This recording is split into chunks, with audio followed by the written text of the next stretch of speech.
السلام علیکم دوستو، ہمارے چینل ذرا سیاحت کو سبسکرائب کر دیجئے اور ساتھ گھنٹی کے بٹن کو بھی دبا دیجئے تاکہ ہماری آنے والی نیو کہانی کا نوٹیفیکیشن آپ کو مل سکے۔ شکریہ۔ میرا اور قلم کا رشتہ بہت پرانا تھا۔ میں ہر وقت دلچسپ اور انوکھی کہانیوں کی تلاش میں رہتی۔ یوں تو ہر ایک عورت ایک کہانی ہوتی ہے۔ ایک دن مجھے بھی ایک کہانی بن جانا تھا، مگر مجھے ایسے انوکھے موضوع پر لکھنے کا شوق تھا جو لوگوں کی نظروں سے پہلے نہ گزرے ہوں۔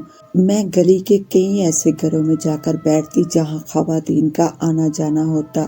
وہاں مجھے بآسانی کئی کہانیاں مل جاتی۔ میں اپنی ایک ایسی ہی ملنے والی کے گھر جب پہنچی تو وہ برقع پہنے کہیں جانے کی تیاریوں میں تھی۔ میں نے پوچھا، خیریت آنٹی؟ بڑی پریشان لگ رہی ہیں۔ ہاں بشرا، بس خیر ہی ہے۔ سفینہ کی رات سے طبیعت خراب ہے، لگتا ہے نظر لگ گئی ہے، دم کرانے کے لیے جا رہی ہوں۔ میں ہنسنے لگی۔ ڈاکٹر کے پاس لے جائیں نا آنٹی، موسم تبدیل ہو رہا ہے اس لیے بچے بیمار ہو رہے ہیں۔ رہی بات دم کرنے کی تو آپ خود چاروں کل پڑھ کر بچی پر دم کرتے، مگر آنٹی نے تو آستانے سے ہی دم کروانا تھا۔ وہ بچی کا ہاتھ پکڑ کر گھر سے باہر نکلنے لگی۔ میں نے بھی آواز دی، آنٹی رکیے، میں بھی چلتی ہوں آپ کے ساتھ۔ مقصد صرف یہ تھا کہ شاید وہاں سے کوئی کہانی ہاتھ لگ جائے۔ میں آنٹی کے ہمراہ آستانے پہنچ گئی۔ وہاں ایک صاحب گدی پر بیٹھے لوگوں کے مسئلے سن کر کسی کو تویز دے رہے تھے، کسی کو دم کر رہے تھے۔ مردوں کے مقابلے میں خواتین کی تعداد زیادہ تھی۔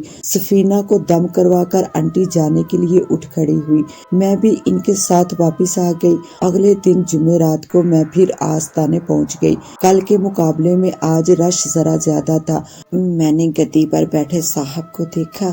ان کی آنکھوں میں عجیب سی چمک تھی۔ میں ایک طرف دیوار سے ٹیک لگا کر بیٹھ گئی۔ عورتوں کے بڑے عام سے مسائل تھے۔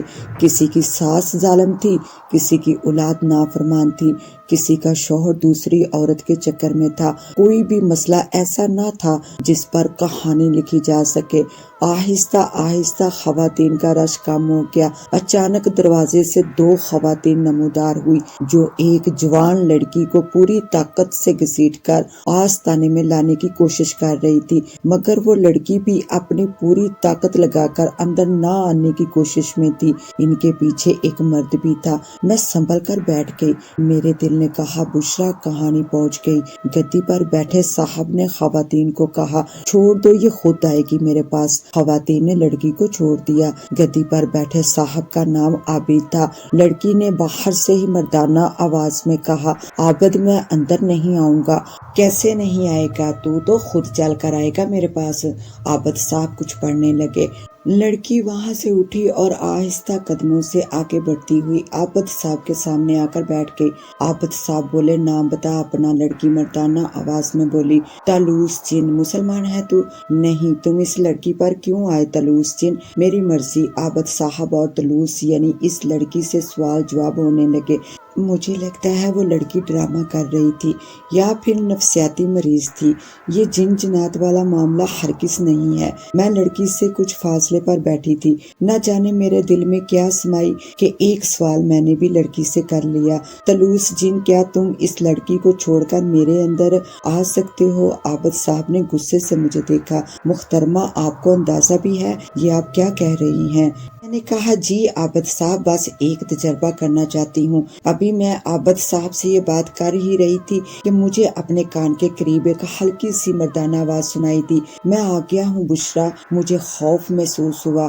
میرا اندازہ غلط تھا، یہ تو واقعی جن ہے۔ سامنے بیٹھی لڑکی بلی جنگی دکھائی دینے لگی۔ عابد صاحب نے میری طرف دیکھتے ہوئے کہا، محترمہ آپ جائیے، جب اپنے کیے پر پچھتاوا ہو تو تشریف لائیے گا میرے پاس۔ میں اٹھ کر گھر کی طرف چل دی۔ آئی تو اکیلی تھی، مگر واپسی پر ایک مہمان یعنی طلوس جن کو ساتھ لیے جا رہی تھی۔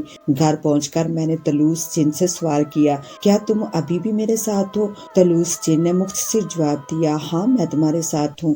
طلوس جن، مجھ سے کوئی ایسی حرکت نہ کروانا جس کی وجہ سے مجھے کسی کے آگے شرمندہ ہونا پڑے۔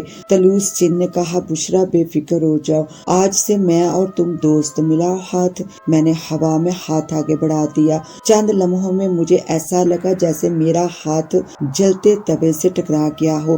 یہ دیکھ کر طلوس جن نے ایک کہکا لگایا، بشرا تم خاکی اور میں آتشی۔ میں نے جلدی سے جواب دیا، طلوس تم بول رہے ہو، میں انسان ہوں۔ طلوس نے فوراً ہی معذرت کی، بشرا میرا مقصد تمہاری دل آزاری نہ تھا۔ طلوس جن نے بتایا، اس کا تعلق مصر ہے۔ طلوس جن ہونے کی وجہ سے سرحدوں کی قید سے آ رہی ہے۔ طلوس جن ہر موضوع پر بہترین بات کرتا تھا، اسے بہت معلومات تھی۔ وہ گھنٹہ گھنٹہ مجھ سے بحث کرتا اور بحث میں مجھ سے ہمیشہ جیت جاتا۔ طلوس جن کی سیاست پر گہری نظر تھی، وہ ہر ملک کی سیاست پر بات کر لیتا تھا۔ طلوس جن کی اور میری دوستی بڑی گہری ہے۔ طلوس جن کسی بھی انسان سے زیادہ اچھا دوست ہے۔ آج میں ملک کی مشہور رائٹر ہوں، میری لکھی کہانیاں، افسانے، ڈرامے لوگ سالوں یاد رکھتے ہیں، اور یہ کہانیاں مجھے طلوس جن دیتا ہے۔ طلوس جن نے اور میں نے مل کر کئی نیکی کے کام کیے۔ میرے ایک دور کے رشتہ دار چاچا واحد اپنے مکان کے کاغذات کے بارے میں بہت پریشان تھے۔ آفس سے گھر آتے ہوئے کاغذات کہیں گر گئے تھے۔ FIR بھی درج کروائی تھی، بہت ڈھونڈا مگر کاغذات مل نہیں رہے تھے۔ ان کاغذات کا اگر کوئی غلط استعمال کرتا تو چاچا مصیبت میں آ سکتے تھے۔ چاچا کی پریشانی دیکھی نہیں جا رہی تھی۔ میں نے طلوس جن کو کہا، اگر تم کسی طرح مدد کر سکتے ہو تو یہ بہت بڑی نیکی ہوگی۔ طلوس جن نے مسکراتے ہوئے کہا، میں کوئی سپرمین نہیں ہوں، میں ایک جن ہوں۔ میں بولی، طلوس جن ہی تو یہ کام بآسانی کر سکتے ہیں۔ پھر طلوس جن نے پتہ لگایا کہ کاغذات کہاں ہیں، تو معلوم ہوا کہ کاغذات پولیس کے پاس پہنچ گئے ہیں، مگر وہ واپسی کے عوض بھاری رقم کے مطالبے کا ارادہ رکھتے تھے۔ طلوس جن نے فون پر ایک پولیس کے بڑے افسر کی آواز نکالی اور حکم دیا کہ واحد نامی صاحب کو ان کے کاغذات ان کے گھر جا کر دے دیے جائیں۔ ایک پولیس والا چاچا کے گھر آیا اور کاغذات دے گیا۔ یوں چاچا واحد کی مدد طلوس جن نے کی۔ اسی طرح محلے کے ایک نہایت شریف بزرگ علم الدین کی بیٹی آسیہ کو ایک لڑکے سے محبت ہو گئی۔ آسیہ معصوم اور کم عمر تھی، جبکہ وہ لڑکا بہت شاطر اور چلاک تھا۔ آسیہ کو نہ جانے کیا کیا خواب دکھائے کہ وہ اس کے ساتھ فرار کا منصوبہ بنا بیٹھی۔ اس لڑکے نے آسیہ کو نقدی اور زیور بھی چرا کر لانے پر راضی کر لیا۔ ایک دن مذاق مذاق میں طلوس جن نے کہا، بشرا آج رات تمہارے محلے کی ایک لڑکی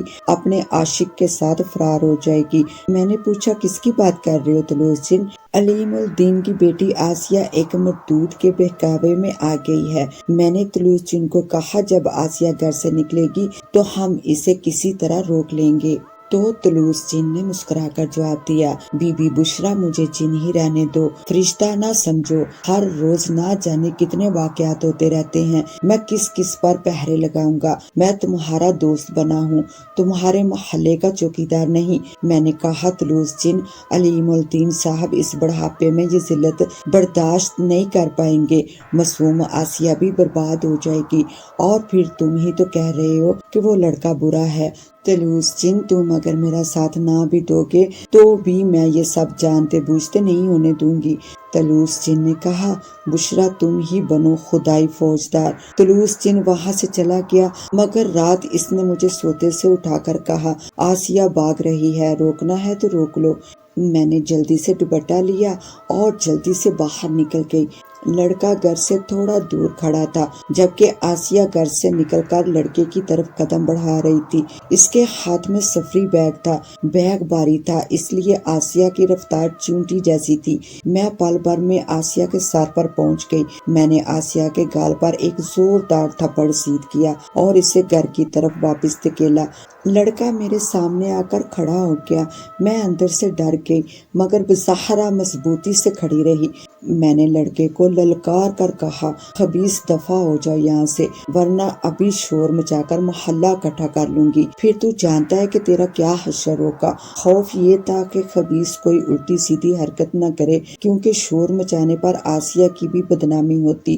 طلوس جن نے میرے کان کے قریب سرگوشی کی، پنجابی فلموں کی ہیروئن لگ رہی ہو۔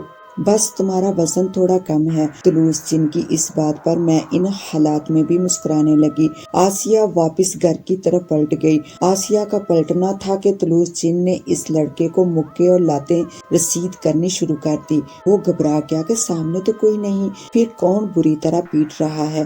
طلوس جن نے اس کی دھلائی کر کے میرے ساتھ گھر میں واپس آ گیا۔ مردود اب کسی لڑکی کو نہیں ورگلائے گا۔ طلوس جن تم نے اسے اتنا مارا ہے کہ اس کے عشق کا جن اتر گیا ہوگا۔ طلوس جن نے زور سے کہکا لگایا۔ اچھا جملہ ہے، جن نے جن اتار دیا۔ اس طرح میں اور طلوس جن مل کر کئی نیکی کے کام کرتے ہیں۔ آج بھی طلوس جن میرا دوست ہے، میرا دوست میرے ساتھ ہے۔ دوستو ہمارے چینل ذرا سیاحت کو سبسکرائب کر دیجئے، شکریہ۔ اس کے ساتھ ہی اب مجھے دیں اجازت، ملتے ہیں انشاءاللہ نیو کہانی میں، تب تک کے لیے اللہ نگہبان۔